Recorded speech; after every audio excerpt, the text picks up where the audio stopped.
Hello, my name is Ioannis Tsamardinos, and I'll be talking to you about the data science perspective to personalized healthcare.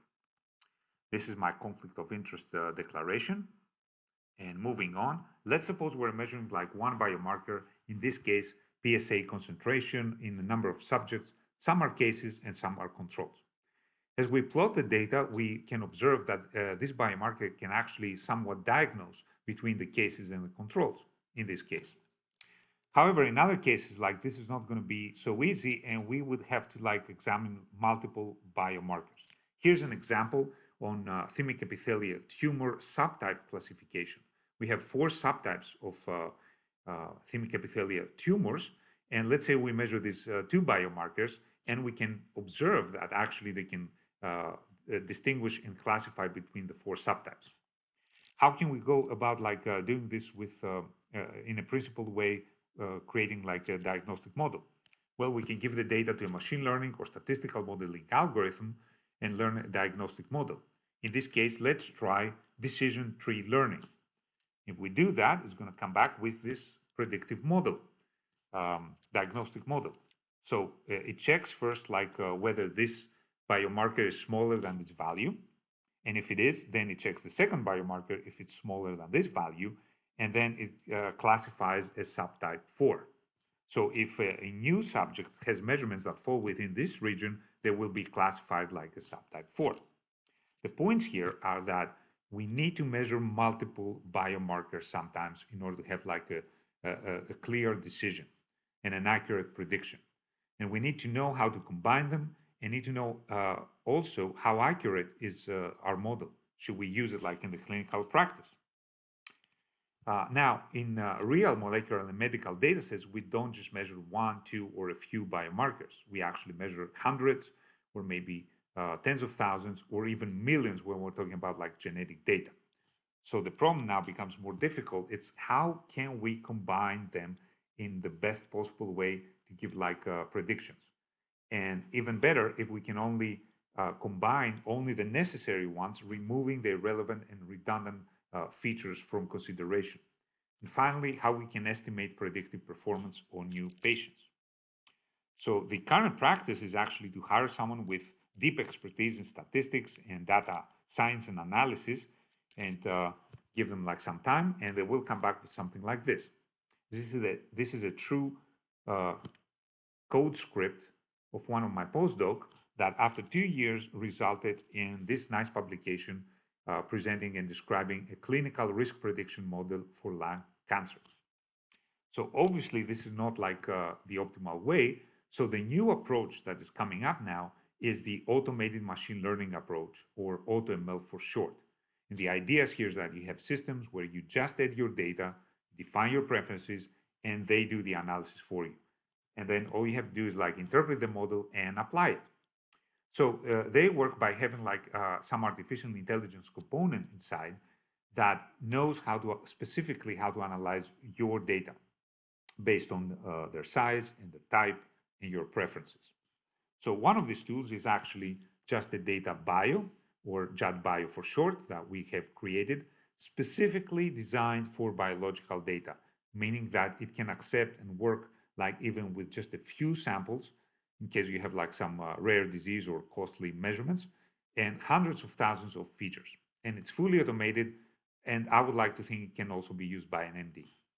So let's break here and see a demo of that. All right, let's see a specific use case using JADBio. The question is like how and what predicts chemosensitivity to this specific inhibitor under the name PD03 and so forth.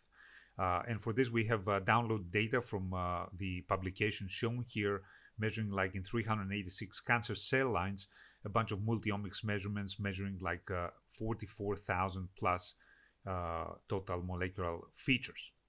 So the data in Excel form looks something like this, where here we have the cell line name, and here we have whether they're resistant or not to this compound, and then we have the values of the features. The first like a bunch of features are the presence or absence of mutations, and a few thousand features later we start having like gene expression and other types of omics data. So how can we analyze that and create a model? All right, let me show you. I have logged in jadbio.com. Actually, let me show you. We go here and I log in, and this is the AutoML tool. Then we can create a project, put here a project title, create a project, and then go to the project and add data, where I can upload the file by using drag and drop. So for example, I can drag and drop my CSV file here, and after a while it uploads. But for the sake of time, let's just see with already uploaded, like the data, what we can get. So here I have a project with the data already uploaded, and I go to the specific data set. The tool shows me like a 5x5 portion of the Excel, which of course I can scroll up or down and make sure everything is uploaded as intended. I can also see summary statistics on each variable in this view, and then I can just say analyze data. And what I need to do next is specify which column I would like to learn to predict based on all the other columns. So here I would like a diagnostic model for the tumor sensitivity based on all other measurements. I click next, and then I specify my preferences. And I run analysis, and that's it. Now it goes to our server on Amazon, and the analysis starts. And a few minutes later, or hours, depending on how big and complicated your data is, you get the results. So let's see actually the results of the analysis that I have already prepared. They are here. And what I can see here is, first of all, how do I get, what is the machine learning pipeline and the combination of algorithms, of machine learning algorithms that lead to the best models. And this is where I get this information from. Here I can see all the machine learning pipelines that have been tested. And this turns out to be the best pipeline, returning a model with area under the curve of 0.78, which is pretty good separation between the two classes and good predictions. I can see the ROC curve, which has all the trade-offs between false positive rate and true positive rate. I can see all other metrics like accuracy, balanced accuracy, and so forth. I can also see the features that are responsible for this classification. And the tool has selected 25 out of the 44,000 plus features. Here I get some estimate of the importance of each feature. And finally, I can also have a visualization of the two classes in 2 dimensions. So where this should be used to gauge whether there's some big anomalies and outliers. Once I'm happy with all the results, which I understand I go fairly quickly now, I can actually apply the model. I go here and I say apply the model. And I can, first I need to select which model to apply.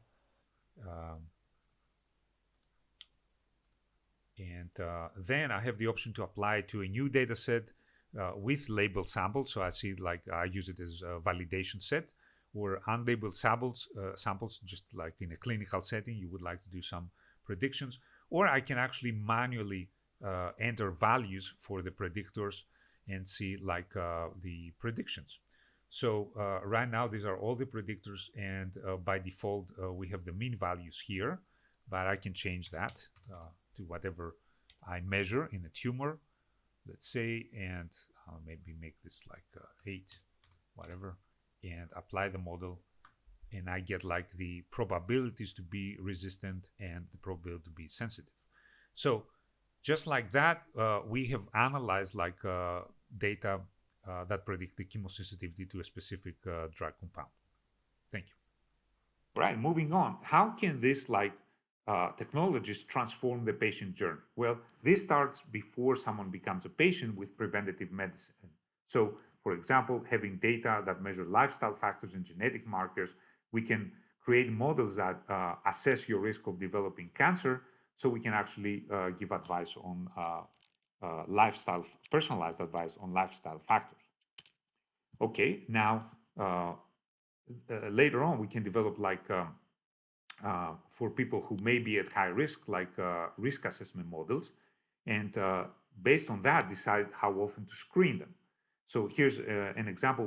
We have developed like a lung cancer diagnosis model for the next 4 years. And this is actually a model for an already high risk, intensely smoking population based on like multi-omics measurements in blood serum. Now, after someone has been diagnosed, we can have models like that, personalized models that can further improve the diagnosis, perhaps based on molecular measurements. In this case, like microbiome measurements can actually diagnose from between colorectal cancer patients and healthy controls, as we can see here. Okay, we can further improve perhaps on our diagnosis by diagnosing the subtype of the cancer. I already showed an example on thymoma, but actually we have done that for 26 different cancers in collaboration with the TCGA consortium.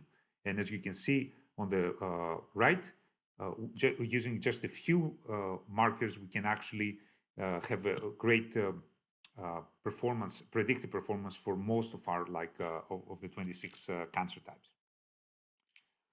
Finally, after someone has been diagnosed, how can we actually recommend therapies? Well, we can develop models of response to therapy, and based on these models, select the most promising one. Here, for example, we develop a model that predicts the chemosensitivity to a specific drug compound with the cryptic name of PD03, so forth, and we can actually figure out with a good area under the curve as our metric of performance, which tumors are going to respond to this compound or not. And finally, we can also create models that predict survival, risk of death, risk of relapse and metastasis in order to after treatment know how often to follow up with patients and how aggressively to monitor them. So here's another example where based on microRNAs, we can predict the survival time of low-grade glioma cases and stratify them to low, medium, and high risk. So this way we can actually transform the whole patient journey. And yes, Bill said and claimed that all you need is love. But I think if we have good quality data and some AutoML, we can actually start transforming the patient journey. And I also believe you can actually do it yourself without the need for coding, math, statistics, or machine learning. So thank you very much, and I'm ready to take your questions.